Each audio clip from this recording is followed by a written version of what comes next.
see what is comments in Python.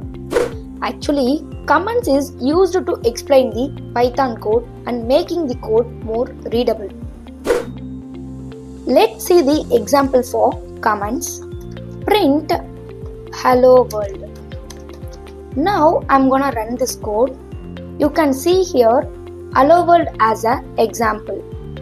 Now I will add comments using the hashtag symbol. Here this is a single line comment. Now I'm gonna run this code. You can see same output hello world because Python ignores the comments. If you want to use multi-line comment, then use triple quotation and then give hello world something as a comment line. See here multi-lines. Now I'm gonna run this code. You can see same hello world as a output.